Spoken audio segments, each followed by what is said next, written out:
el tema de la semana pasada, que era el Tribunal de Cristo, ¿se acuerdan? ¿Ya no se acuerdan? ¿A dónde vamos a comparecer los creyentes, los cristianos? ¿Hacia qué? ¿Dónde vamos nosotros al Tribunal de Cristo? ¿Y qué era el Tribunal de Cristo? Era una estructura que se ponía de madera, que también se le llama bema en hebreo, pero perdón, en griego. Y vamos a volver a leerlo. Está en Romanos 14:10, que les quede bien claro ahí.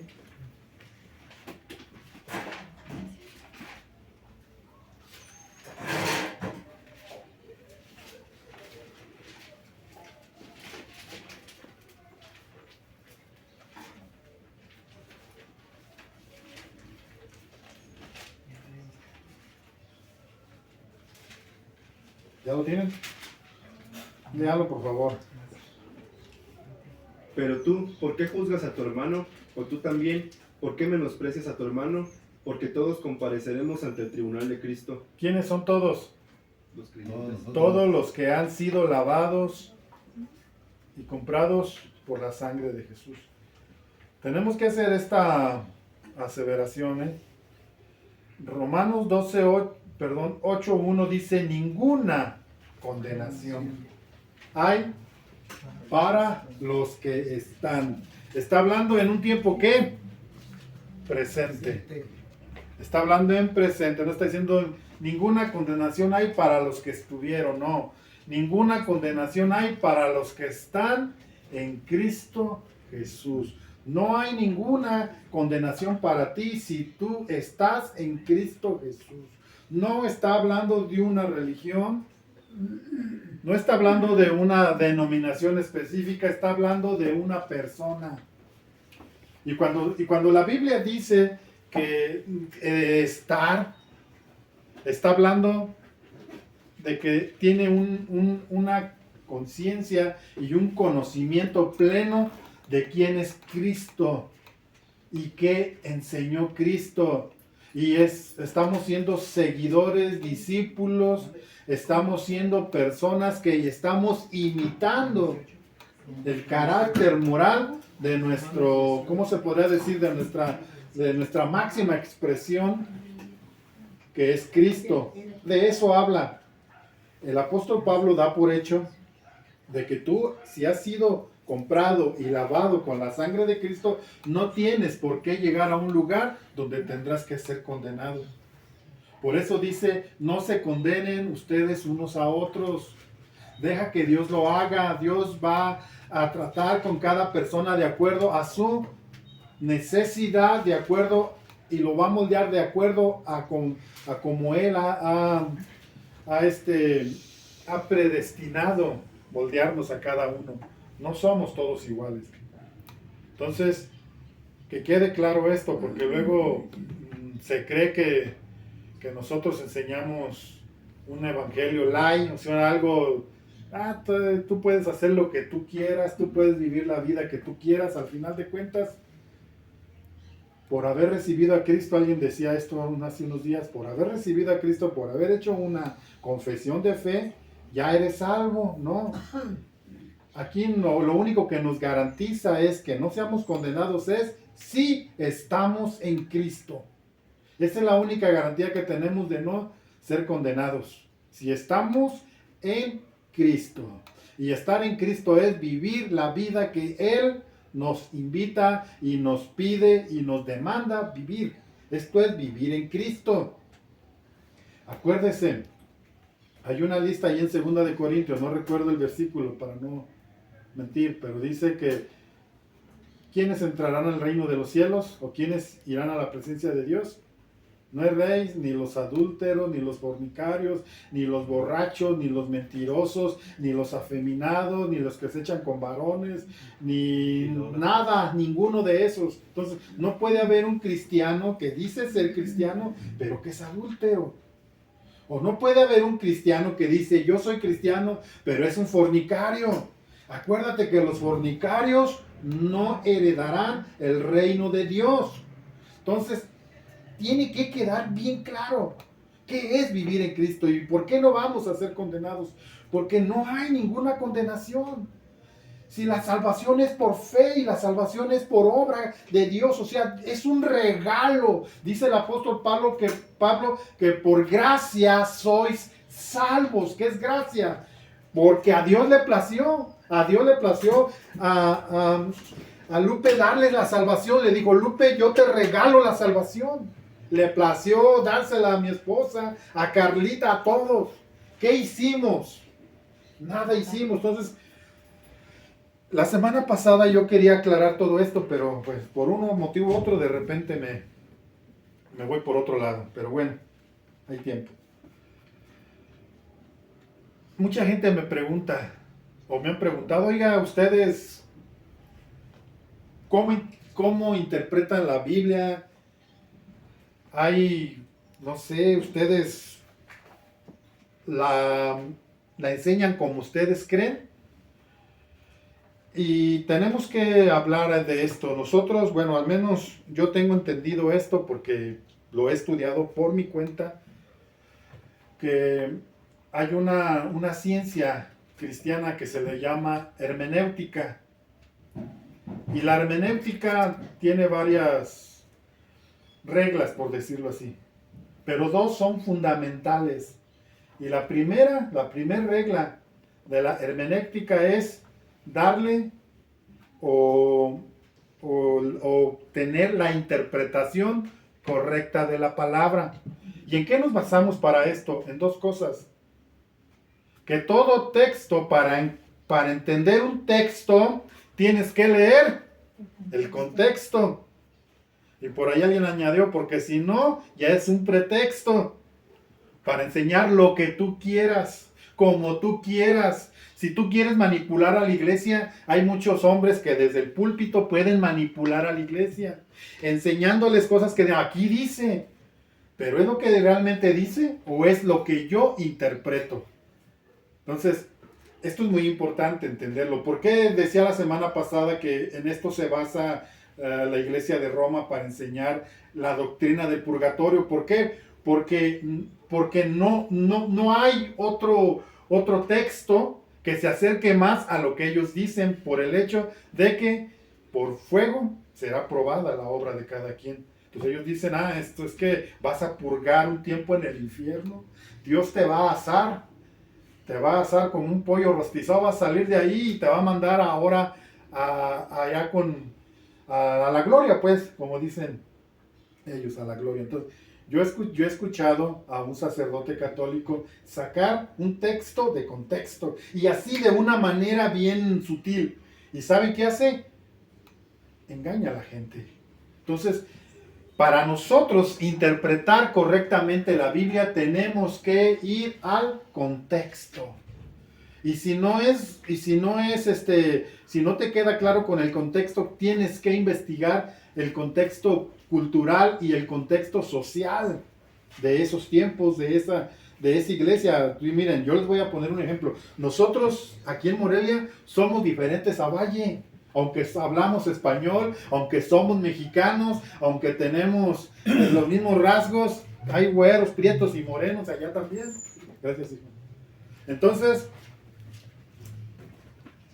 pero hay una idiosincrasia que nos hace diferentes. Y así se tiene que ir analizando la palabra de Dios. Y les voy a decir por qué, porque este pasaje en ningún momento dice que este es el tribunal de Cristo. Y alguien me podrá decir, no, pues es que este no es el tribunal de Cristo, esto es lo que dice el Padre Obispo. Y yo quiero, por eso, y la segunda regla, que también es fundamental e importante, una doctrina, para declarar a la doctrina, debe de estar al menos 3 veces mencionada en diferentes versículos de la Biblia, o en diferentes libros de la Biblia, o evangelio, o carta, para tomarla como doctrina. La tuvo que haber enseñado Jesús como fundamento. Y Jesús nunca habló acerca de purgar, él habló de lavar, purificar nuestros corazones en su sangre. Eso fue lo que dijo: si ustedes no participan, si no comen mi carne y beben mi sangre, no tienen parte conmigo. Él estaba hablando si no son ustedes limpios y purificados con mi sangre y regenerados por mi palabra a través del Espíritu Santo, ustedes no tienen parte conmigo. Eso era lo que estaba diciendo. Y para eso se le llama doctrina. Entonces, si nosotros enseñamos una doctrina, tenemos que basarnos o tenemos que fundamentarnos en otros versículos que apoyen esto. Entonces, yo quiero que quede bien claro. El apóstol Pablo está hablando aquí de su experiencia personal, de su relación íntima y personal con Jesús. Jesús se le reveló a él en un camino a Damasco, ¿recuerdan? Y le hace un reclamo: ¿por qué me persigues? O sea, yo soy Jesús a quien tú persigues. En realidad, ¿a quién estaba persiguiendo Pablo? A la iglesia. Y la iglesia dice que es el cuerpo de Cristo. Dice la palabra. Entonces, nosotros tenemos que entender que desde esa perspectiva en la que el apóstol Pablo hablaba, él estaba hablando de su llamado, y el llamado de él era llevar las buenas nuevas de salvación al pueblo gentil, a un pueblo que no tenía nada que ver con Dios, un pueblo que era totalmente pagano, idólatra. Él tenía que llevarles las buenas nuevas de salvación, y basadas en la obra de Cristo en la cruz. No me propuse saber nada entre vosotros, sino solamente a Cristo y a este crucificado, porque la palabra no nos ha llegado en letra solamente, sino en poder, en el Espíritu Santo. El Espíritu Santo es quien convence, ya lo dije antes. Cuando aquellos hombres escucharon a Pedro, aquellos prosélitos que venían de diferentes partes de Asia Menor, o del Medio Oriente, pues, cuando oyeron que ellos hablaban en sus idiomas y que el evangelio les era presentado en sus idiomas, se quedaron atónitos. Atónito es, se sorprendieron de que hombres hebreos pudiesen hablar su lengua natal y de una manera perfecta. Entonces ellos entendieron que era obra de Dios. ¿Y qué hicieron? Cuando escucharon a Pedro, que les explicó y que les enseñó a Cristo, ellos dijeron: ¿y qué haremos? ¿Qué nos hace falta? Dice que fueron compungidos. La palabra llegó con ese poder, con esa llenura, esa palabra viva, esa palabra rema se hizo palabra viva en sus corazones. Perdón, la palabra logos se hizo rema en sus corazones, que quedaron convencidos. ¿Y quién lo hizo? La elocuencia de Pedro.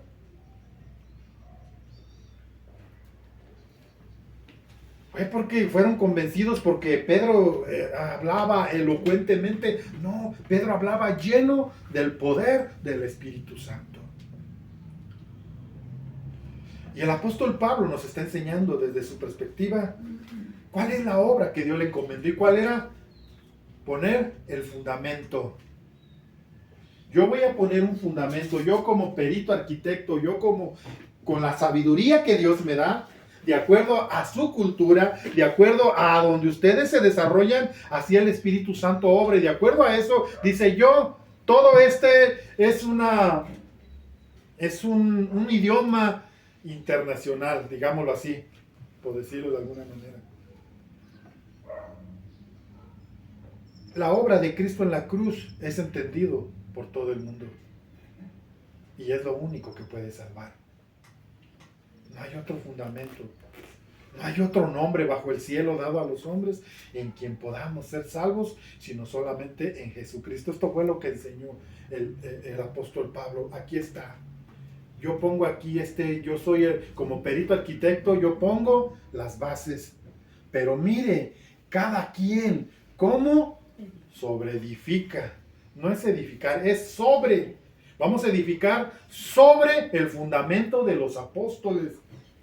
No vamos a hacer como un día escuché a un hombre que salió de la iglesia cristiana y se fue a otra iglesia, y al estar en esa otra denominación o religión, vio que no era, que todavía había algo más. ¿Y qué hizo? ¿Qué es cuando edificamos pero luego destruimos? ¿Cómo se le llama eso? ¿No? No es derribar, es volver a edificar, pero ya sobre otro fundamento. Eso es lo que él enseñaba en ese momento, pero no recuerdo la palabra correcta. ¿Sobre edificar? No, Deconstruir. Deconstruir, eso significa. Deconstruir es, yo voy a poner otro fundamento. Mi propia religión, mi propia manera de pensar, como yo concibo las cosas, como yo lo quiero expresar. Eso es deconstruir. Son dos cosas diferentes. Edificar es que ya está puesto.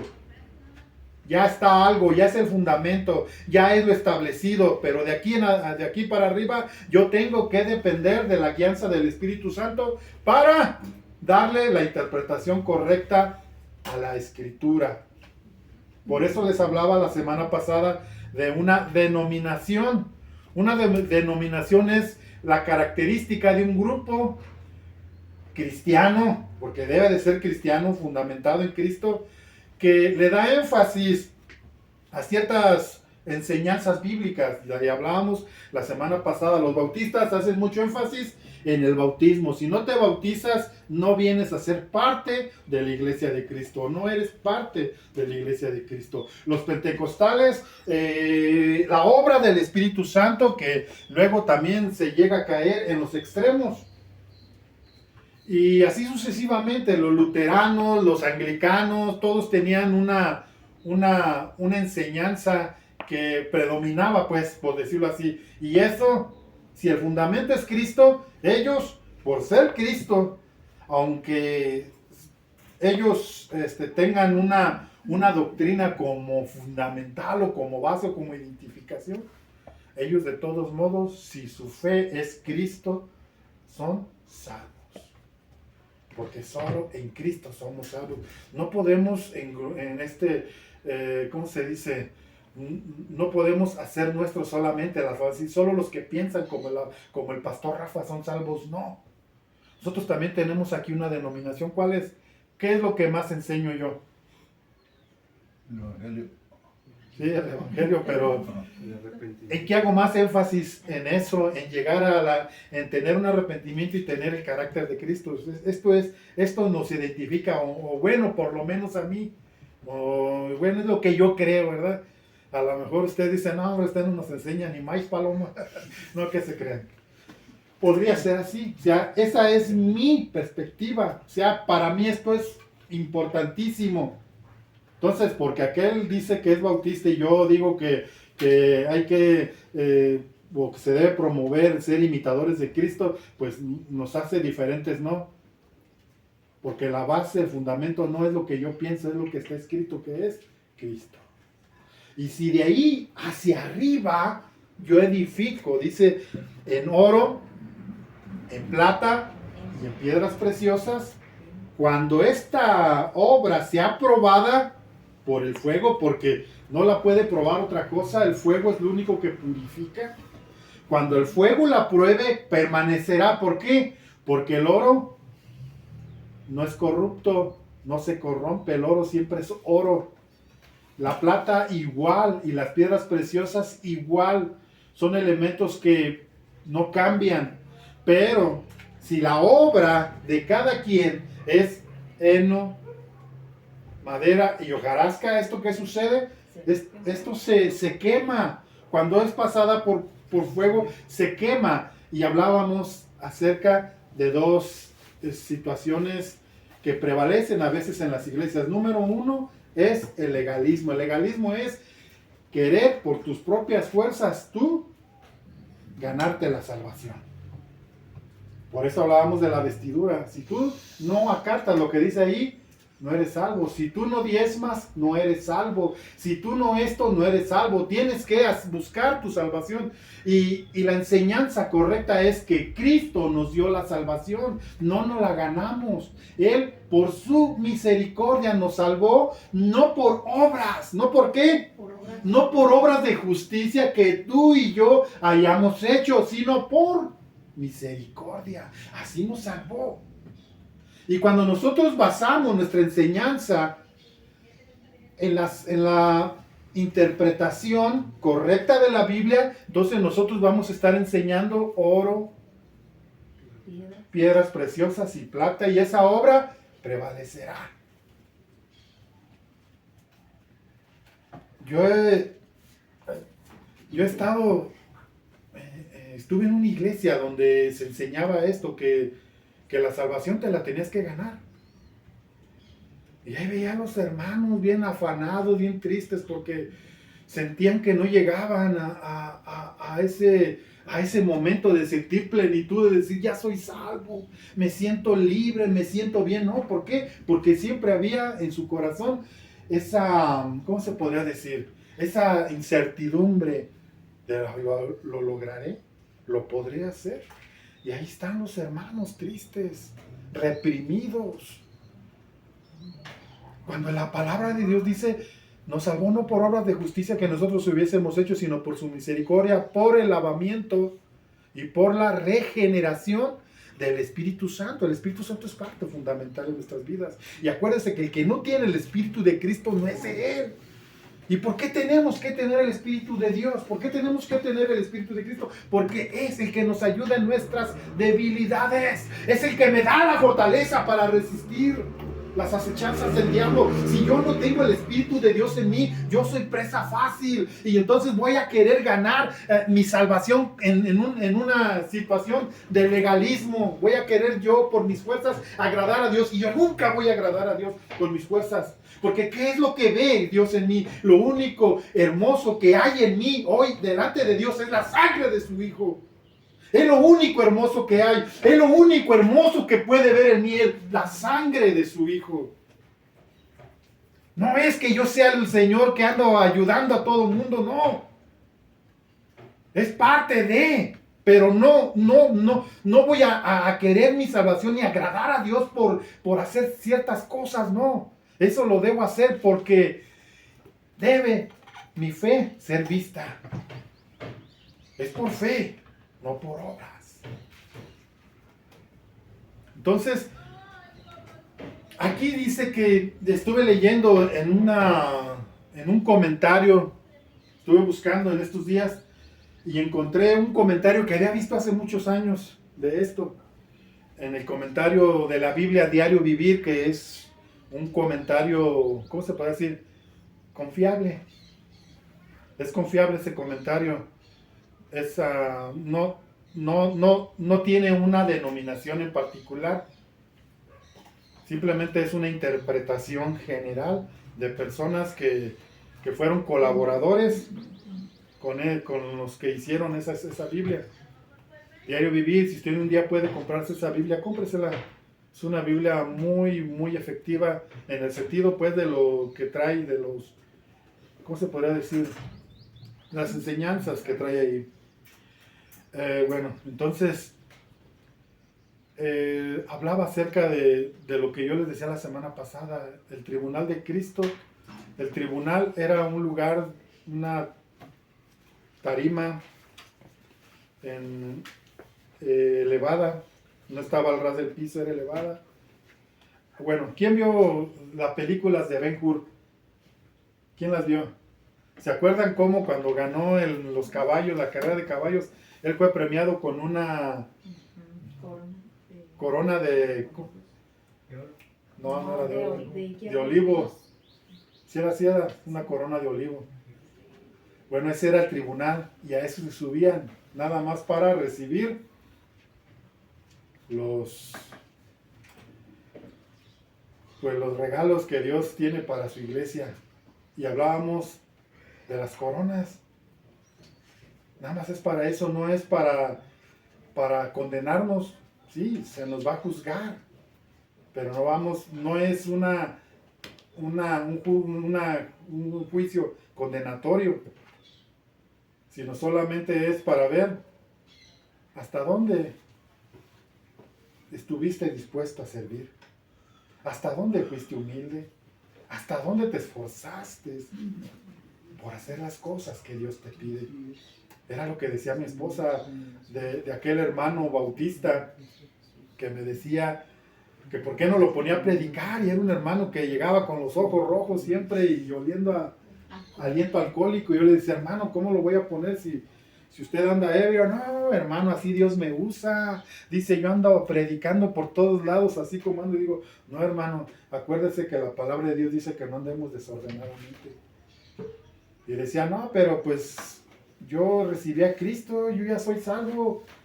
Dice la palabra que yo voy a pasar de panzazo. ¿Se imaginan? Acuérdese que ninguna condenación hay para los que están en Cristo. Y ahí no va a haber cachirules. No va a pasar nadie de panzazo, a lo mejor yo sí. No va a haber cachirules. ¿Sí saben qué es un cachirul? Alguien que altera su edad para participar en un evento que no es de su edad. Bueno, ese es un cachirul. No va a haber cachirules, ¿eh? Ahí tenemos que prevalecer y permanecer en Cristo. Eso que ni qué. Bueno, entonces vamos ahí otra vez a Corintios. No, sí es Corintios, pero es segunda. 5:10. Si alguien le lo lee, por favor.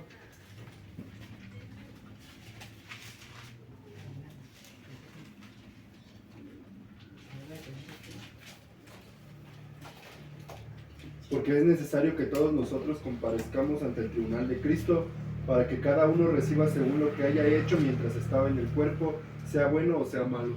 Para que cada uno reciba lo que ¿qué? Según lo que haya hecho mientras estaba en el cuerpo. Sea bueno o sea malo, si dice así. Entonces, bueno, entonces ¿cómo? Que sea bueno o sea malo. No. El apóstol Pablo da por hecho que los que están en el tribunal de Cristo son las personas que no van a ser juzgadas porque están en Cristo, o murieron en Cristo, o prevalecieron siempre en Cristo. Cuando habla de malo, según lo que yo estudié, está hablando de las personas que quizás no van a ser galardonados, que quizás no van a recibir un galardón, un premio, una alabanza de Dios. Acuérdese que cuando Dios hace diferencia entre los cabritos y los corderos, a los que fueron corderos dóciles, a los que dependieron de su pastor, hablo del pastor de pastores, hablo del Señor de las luces, en el cual no hay mudanza ni sombra de variación. Él es el pastor de pastores, a Él debemos seguir, en Él debemos permanecer. Y somos ovejas porque dependemos totalmente de nuestro pastor, y Él es la puerta, y Él la llama por su nombre, y nosotros lo conocemos a Él. Y no buscamos o no nos vamos con el extraño porque no conocemos su voz, pero la voz de Jesús sí, y lo seguimos. Entonces está hablando de esto. Quiero que quede claro, que luego podemos caer en esto de que yo puedo vivir una vida desordenada, al final de cuentas ya soy salvo. No, la salvación es evidente. Una persona ebria o borracha o adúltera no está dando evidencias de salvación, porque no ha sido regenerado. Y solamente los que nacen de nuevo, los que son regenerados por el Espíritu Santo, entrarán al reino de los cielos. Solo los que han nacido de nuevo. Para que no veamos aquí que es un juicio donde ya llegó Rafa y ahí le van a sacar sus trapitos al sol y vámonos al infierno. No, está hablando de obtener una recompensa. Vamos a leer otros dos versículos. Santiago 2:12. Y con este ya nos pasamos a las coronas. Santiago 2:12. Alguien búscalo por favor y dale lectura. Entonces, en todo lo que digan y en todo lo que hagan, recuerden que serán juzgados por la ley que los hace libres. Todo lo que hagamos, ¿qué? Seremos juzgados por la ley que nos hace. ¿Cuál es la ley que nos hace libres? El Evangelio. ¿Y qué seremos juzgados? ¿En qué seremos juzgados? Simplemente recibiremos o no recibiremos recompensa. Bueno, vamos a buscar ahí la primer corona o el primer regalo que Dios nos va a regalar. Está en Filipenses 4. Busca en Filipenses 4.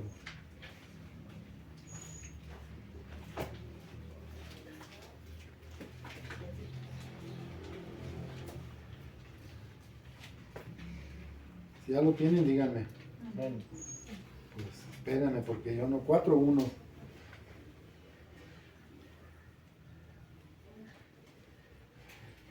Dice, así que hermanos míos, amados y, ¿qué dice? Deseados, gozo y corona mía, estad así firmes en el Señor, amados. Bueno, esta corona se le llama la corona de gozo. Y esta corona se le otorgará a aquellos que ganan almas. Por eso el apóstol Pablo dice coronas mías. ¿Se imagina usted una corona? ¿Cuántos ha ganado? ¿Cómo será la corona del apóstol Pablo? Yo creo que va a necesitar un montacargas, ¿no? Que se la cargue ahí encima. ¿Por qué? Porque ahí va a ir el nombre de todas las personas que ganaron, según lo que dice este versículo. ¿De qué tamaño será su corona?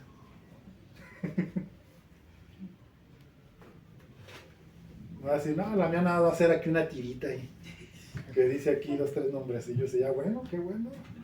Tú no te vas a poder levantar. ¿A qué hora dice? Corrobora. Bueno, vamos a ver. Número 2. Segunda de Timoteo, también 4:1.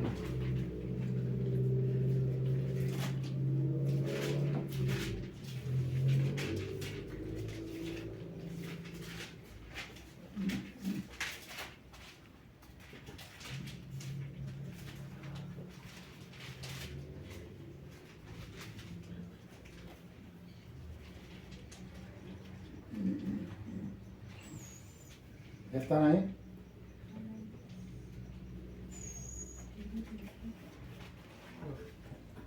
Es del 1 hasta el 8. Si alguien le da lectura, por favor. 4:1 al 8.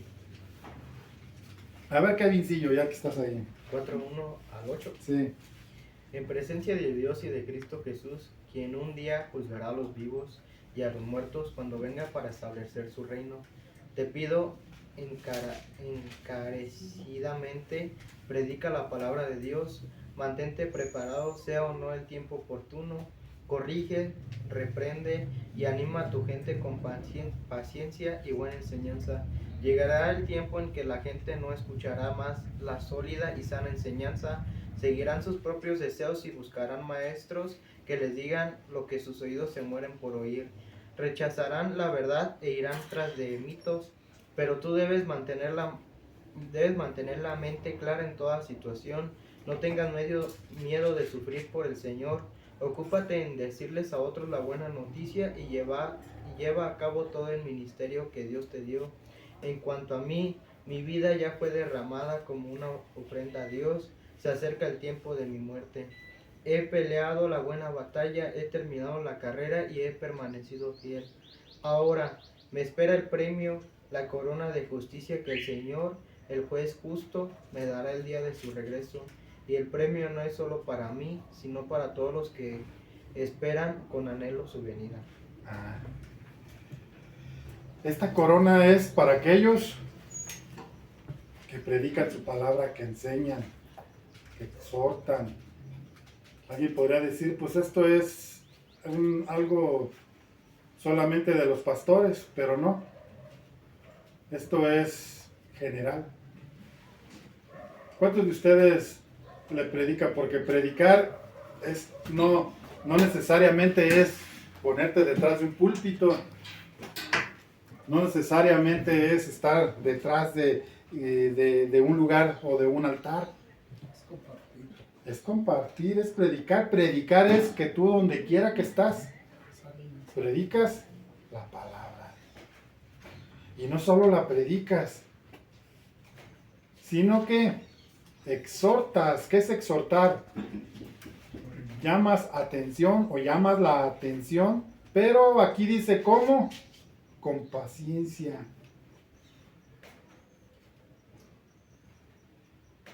Y es importante, la iglesia, esta es la labor de la iglesia, predicar su palabra. Y no es exclusivo solamente del pastor o del predicador, no. Predicar significa pregonar o hablar o divulgar su palabra, eso es predicar, es divulgar. Y nosotros, ¿cómo vamos a divulgar la fe de Cristo? Pues llevándola donde nosotros vamos, usando como tarima o como púlpito el lugar donde tú estés. Y desde ahí predicarle a la gente que debemos de vivir una vida diferente. Exhortarles a buscar y amar a Cristo, a honrarlo. Pero no debe haber congruencia. ¿Qué es congruente? Que yo enseño algo pero no lo vivo y no lo aplico a mí. Incongruente es eso. Incongruente, sí, incongruente. Que yo digo algo pero no lo vivo. Entonces no debe haber eso. Y todos somos llamados a esto. Y el apóstol Pablo dice que esa le espera la corona de ¿qué? ¿Cómo le llama él? ¿La corona de qué? Justicia. De justicia. ¿Quién se la va a dar? El juez justo. Y no solamente es por predicar, sino porque amamos, deseamos, entendemos y anhelamos su venida. ¿Cuántos anhelan la venida de Cristo? Yo he escuchado a mucha gente decir, ay no, ¿por qué? Es que no sé si estoy preparado. ¿Cómo vamos a tener esta incertidumbre? Es que no sé si estoy preparado. Y aquí dice que es aquellos que aman su venida. Aquellos que ya están conscientes. ¿Cuántos están conscientes de la venida de Cristo? ¿Cuántos saben que Cristo viene en cualquier momento? Dice que será, la venida del Hijo del Hombre será como ladrón en la noche. Un ladrón avisa a qué horas va a ir a asaltar la casa. A las 7 vengo, para que estén ahí pendientes. Voy a venir a robarles. No. Si tú sabes que por allá anda el chompiras y anda rondando tu casa, ¿qué haces tú? Pues estás atento, estás velando. No puede ser que se le ocurra brincarse. Y estás velando, así es. Cuando Él nos dice, voy a venir como ladrón en la noche, a la hora que no piensas, a la hora que no sabes, para eso tenemos que estar velando. ¿Qué recompensa tan hermosa, hermano?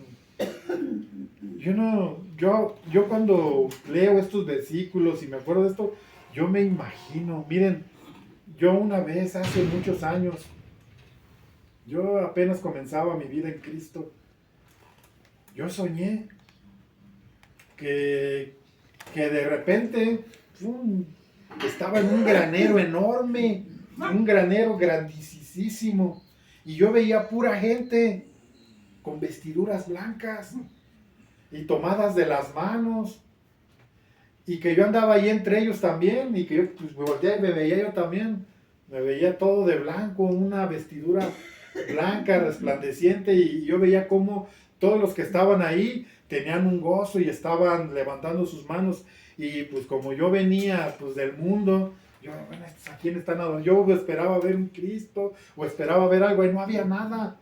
Ellos solamente estaban levantando sus manos, y entendí pues, que estaban adorando a Dios. Y empecé a ver cómo ahí en ese sueño estábamos después sentados a una gran mesa. y había mucha comida. Dije, ay, aquí soy. Había mucha comida. Y yo veía el gozo de las personas. Y después de tiempo, empecé a leer, bienaventurados los que son llamados a las bodas del Cordero. Y analizando eso, yo lo relacioné. Y dije, quizás esto fue lo que yo soñé. Y desde ahí siempre me imagino, se imagina, hermano, usted cuando esté ahí delante de Dios, delante de Jesús. Y Él mande a sus ángeles para que le pongan una corona de oro en su cabeza, y en esa corona unas piedrecillas ahí, en cada piedrecilla un nombre, dice así. Bueno, eso ahorita lo vamos a ver. Pero qué bonito es, no se lo imaginan, hermanos. 3. Apocalipsis 2:10. Ay, esto está tremenda.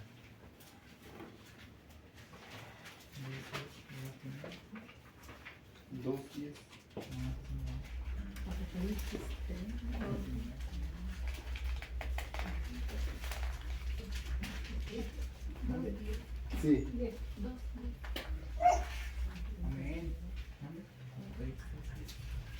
¿Qué dice ahí?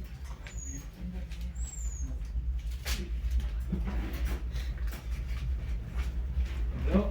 Sí. No tengas miedo de lo que estás a punto de sufrir.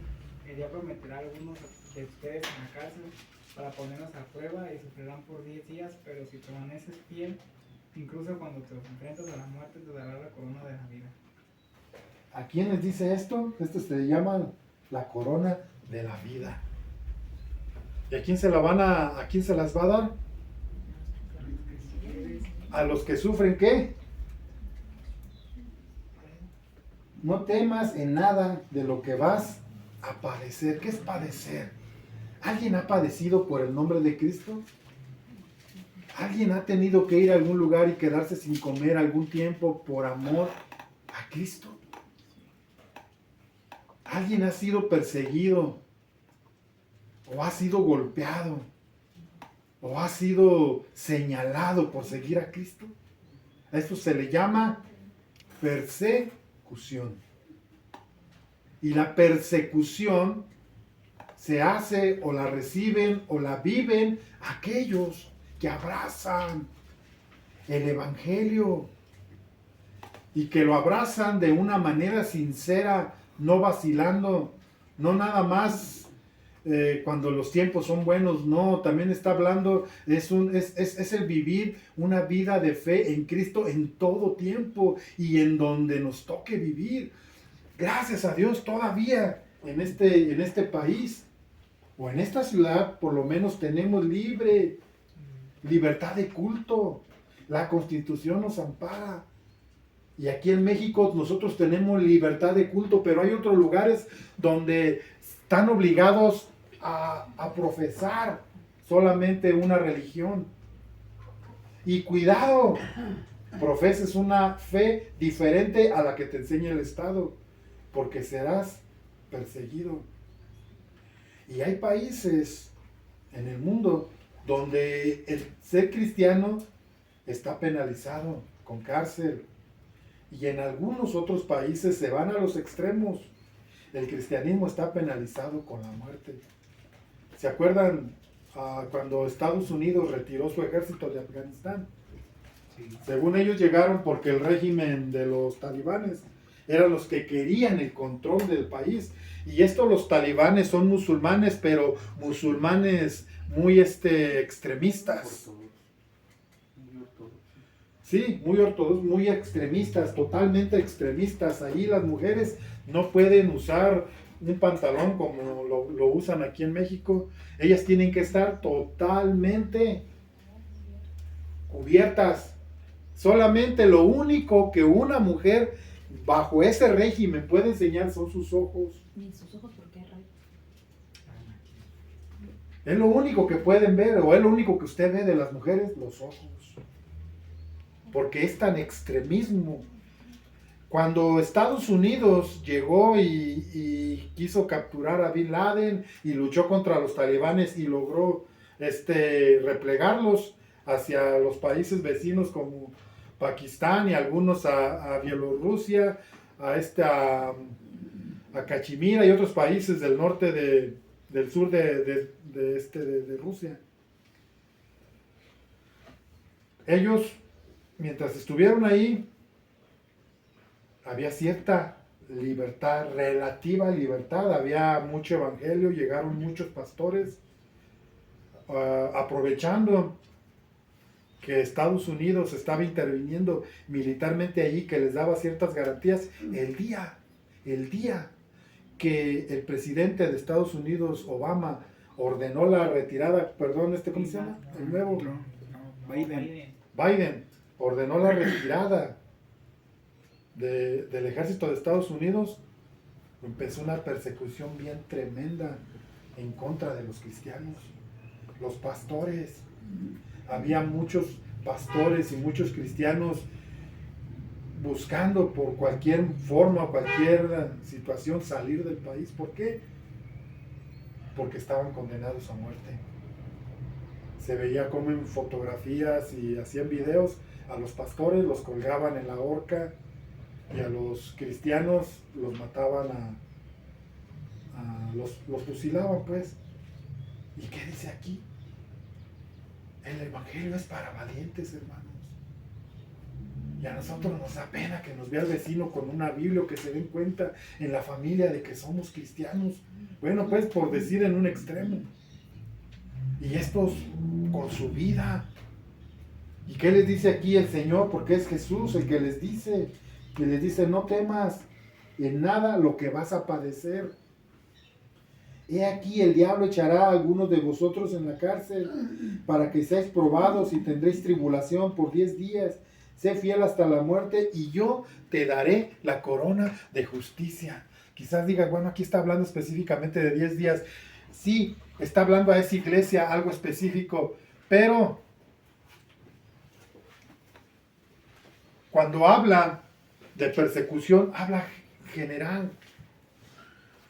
No solo la iglesia de ese tiempo, de ese siglo, padeció persecución. Quizás fue la iglesia más perseguida por Nerón, que fue llevada al teatro romano, al Coliseo romano, y ahí llevaban a los cristianos y les soltaban leones o animales feroces y les decían, renuncien a su fe, si no, vamos a soltar los leones. Y ellos, dice un canto muy, muy hermoso, y ellos prefirieron seguir a Cristo antes que ceder. Y soltaban los leones y fueron un espectáculo. Está hablando de este tiempo, de la iglesia perseguida por Nerón. Y Nerón fue un hombre que echó todo en contra de la iglesia de Cristo. Y hay hombres perversos en diferentes naciones que van totalmente en contra del evangelio y utilizan lo más cruel que pueda haber para perseguir a los cristianos. Pero aquí Jesús nos dice que soportemos, que seamos fieles.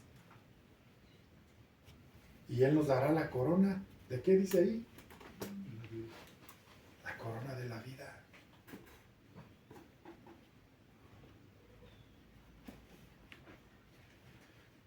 Yo siempre les he hablado de este hombre llamado Jean Elliot, que murió allá en la selva de, ¿cómo se llama esa selva? De Brasil. La Candona, no, esa es de aquí, de Chiapas. En el Amazonas. En el Amazonas, con la tribu Auca. Y él era un joven y andaba con otros jóvenes y llegaban y aventaban comida a los Aucas. Y el primer día que tuvieron contacto físico con los Aucas los mataron. Pero ellos llevaban el evangelio y les enseñaban el evangelio. Y luego en los periódicos decía, estos jóvenes tan torpes, desperdiciaron su vida en morir, fueron hasta allá solamente para morir por algo que no. Pero Jim Elliot decía algo, no es de tontos perder, lo que no es de tontos perder lo que no puedes retener para ganar lo que no puedes perder. O sea, la vida nadie la podemos retener, pero la vida eterna, esa solamente Dios nos la puede dar, y es a través de permanecer en Él, de no tener en poco el Evangelio. Poco a poco, quizás, y lo digo con toda sinceridad y con todo conocimiento, nos va a tocar, a lo mejor ya a mí más viejito, o a lo mejor dentro de poco tiempo, nos va a tocar la persecución más grande que va a haber por la iglesia, en la iglesia. Porque se está desarrollando un plan que para el 2030 se va a echar a andar, y es una sola religión, una religión mundial, un gobierno mundial. Y todo el que no acate o todo el que no se someta a este nuevo sistema tendrá que pagar con su vida, tendrá que ser perseguido. Y nosotros somos invitados a permanecer, a ser fieles y a soportar para ganar la corona de vida. ¿Cuántos están dispuestos? ¿Cuántos creen que vale la pena permanecer en Cristo y, si de ser necesario, morir por Cristo? ¿Cuántos? ¿Quién? Amén. Nada más se oyeron 3. Oh, yo sé que ustedes, hermanos, entre más se enamoren de Cristo y más abracen el Evangelio de Cristo, más desearán estar con Él, y no les va a importar aunque nos tengan que, decían por ahí, nos tengan que, ¿cómo sería? Torturar. Primera de Pedro 5:1. Esta corona se dice que es exclusiva para los ancianos, no para los viejitos, no. Ancianos son aquellos que enseñan en la iglesia o que gobiernan en la iglesia. Para los líderes, pastores. ¿Qué dice ahí? Ruego a los ancianos que están entre vosotros, yo anciano también con ellos, y testigo de los padecimientos de Cristo, que soy también participante de la gloria que será revelada. Apacentar la grey de Dios que está entre vosotros, cuidándola de ella, no por fuerza, sino voluntariamente, no por ganancias deshonestas, sino con ánimo pronto, no como teniendo señorío sobre los que están a vuestro cuidado, sino siendo ejemplo de la grey. Y cuando aparezca el príncipe de los pastores, vosotros recibiréis la corona incorruptible de gloria. Esta se llama la corona de gloria. ¿A quién se la va a dar? ¿A quiénes? A aquellos que apacientan, que cuidan la grey de Dios. ¿Qué es la grey de Dios? La iglesia de Cristo. Aquellos que no lo hacen por obligación, porque luego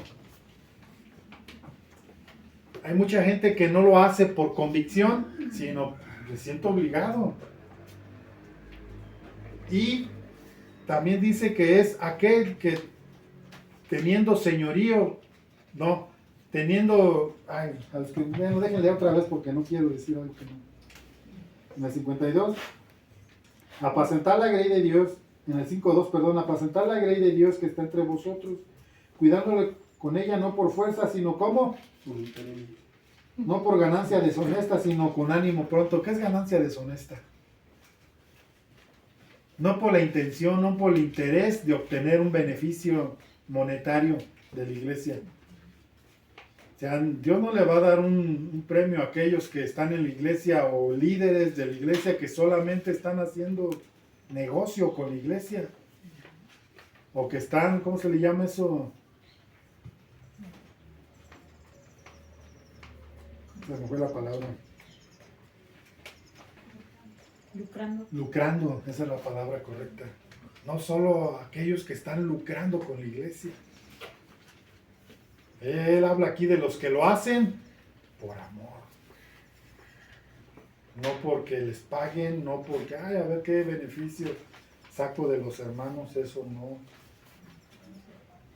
debe de ser. Nosotros debemos de estar aquí por amor. ¿Por amor a quién? En primer lugar a Cristo, que fue el que nos llamó, que fue el que nos escogió, que fue el que nos puso en este lugar. Y después, por amor a ustedes, hermanos. No lucrar, no por ganancia deshonesta. En Juan 10 nos habla acerca del asalariado.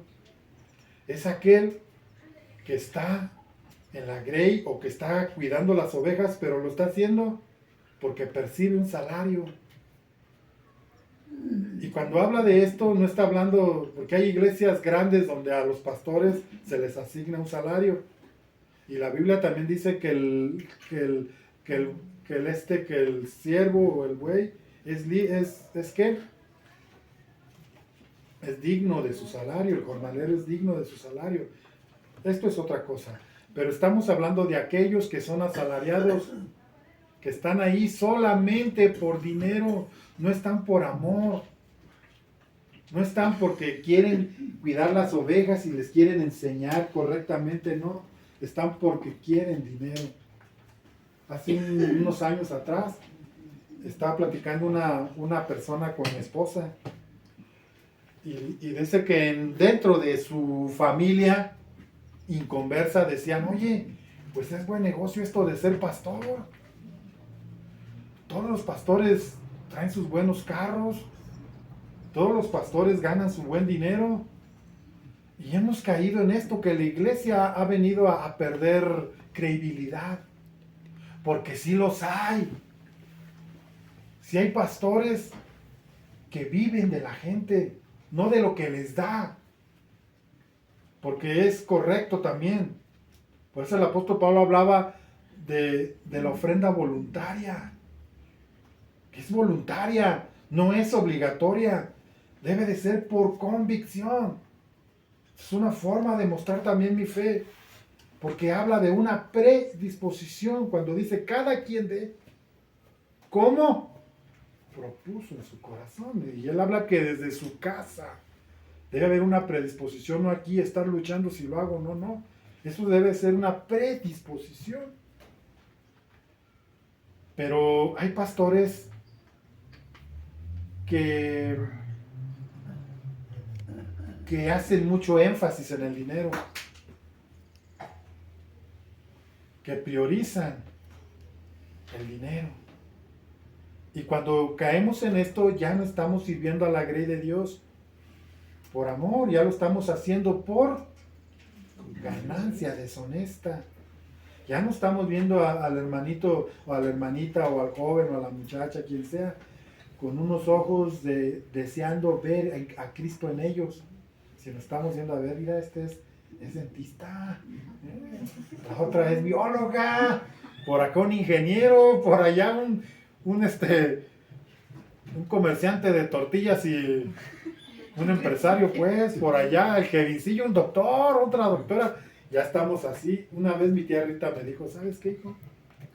Una vez fui a una iglesia y luego, cuando llegué, se acercó el pastor y le dijo, hermana, ahorita van a venir a platicar con usted.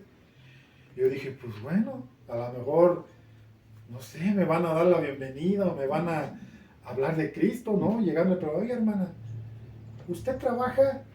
No. ¿Usted de qué, cómo percibe el dinero? Pues mis hijos me dan. ¿En qué trabajan sus hijos? Y ella decía, ¿por qué? Le estaban haciendo un estudio socioeconómico, ¿saben para qué? Pues para ver cuánto iba a aportar en el diezmo.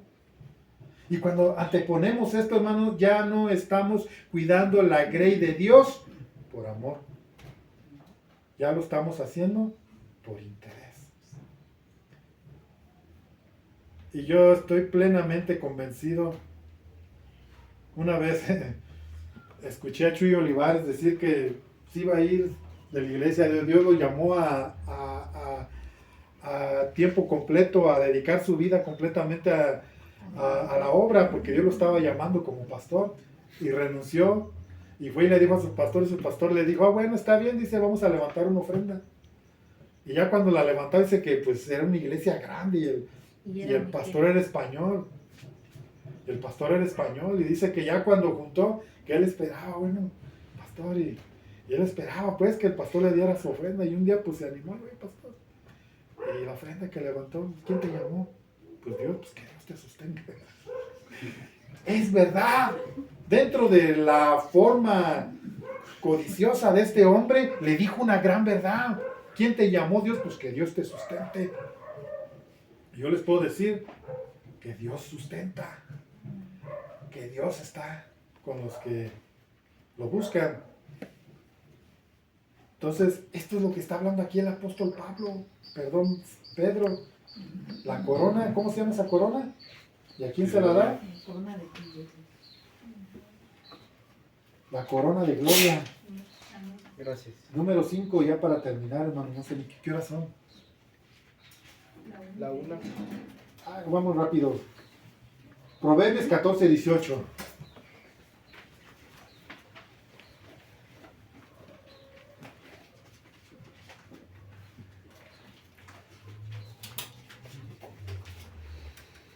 Esta corona es para esta vida y la venidera, ¿eh? ¿Cuántos anhelan esta corona? Yo sí.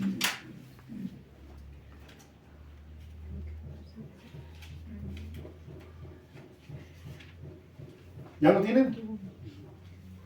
A ver qué dice Mario, por favor, hijo. Los simples heredarán necedad, mas los prudentes se coronarán de sabiduría. Los simples, ¿quiénes son los simples? ¿A quién le llama la palabra simples? Aquellos, a los necios, a los que no tienen una mirada o una visión de lo que viene o de lo que desean en su futuro. Ellos están viviendo su momento. No son previsores, no están viendo más para allá. Y estamos hablando de sabiduría que proviene de Dios. No estamos hablando de sabiduría para ir y dar una cátedra a la universidad, no. Está hablando de sabiduría. ¿Qué es sabiduría? Hablar cuando debemos hablar, callar cuando debemos callar. Esto es sabiduría.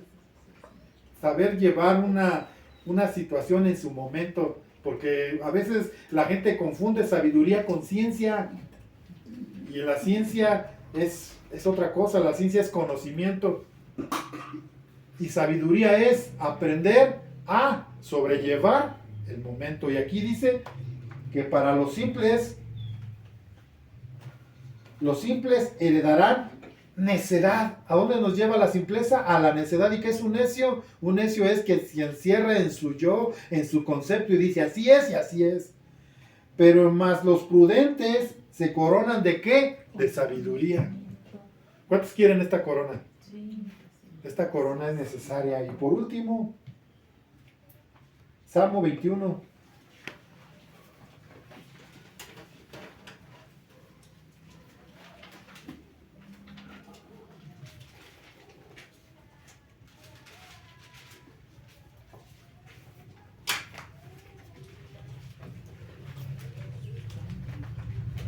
¿Ya lo tienen? Vamos a leer. Vamos a leer primero del 1 al 5 y luego del 11 al 13.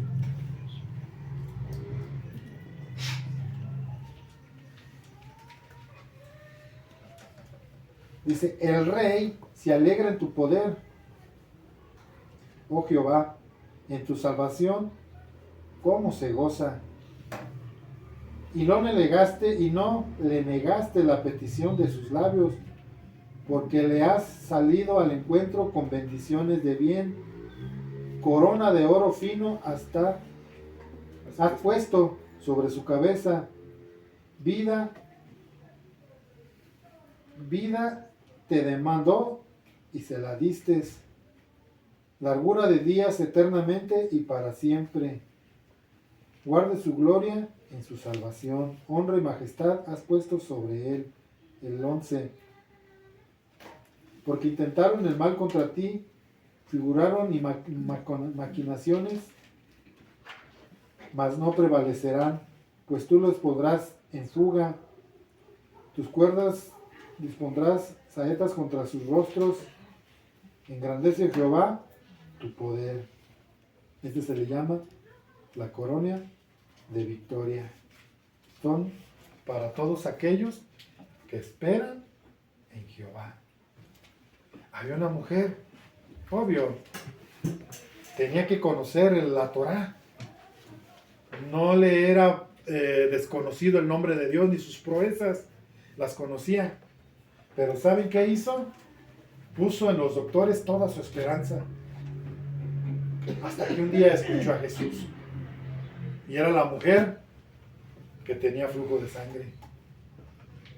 ¿Sabía de Dios? Claro, pues era judía, tenía que conocer.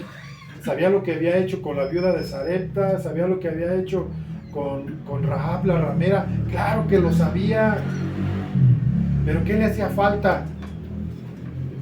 Poner su esperanza en Dios. Pon tu esperanza en Dios. Hay cosas que tú vas a alcanzar, hay otras que no. Hay otras en las que tenemos que esperar en Dios.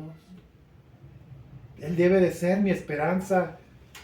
En Él debo confiar plenamente. Él nunca va a llegar tarde. Él siempre va a llegar en su momento. Hay cosas que esperamos y nos desesperamos. Pero confiemos, van a llegar en su momento. Porque ¿en dónde está nuestra esperanza? Debe de estar en Dios. No confiar en lo que somos o en lo que podríamos tener o en lo que tenemos. Tenemos que confiar plenamente en Dios. Y esta es la corona de victoria. Porque ¿quiénes vencen? Los que llegan a la meta. Y aquí está hablando de llegar a la meta en tener una firme confianza en Dios. ¿Cuántos confían en Dios? Esperen en Jehová. Esperen en Dios. En su momento todo llegará. Esperen en Dios, Carlita. No tarda. Cierren sus ojos.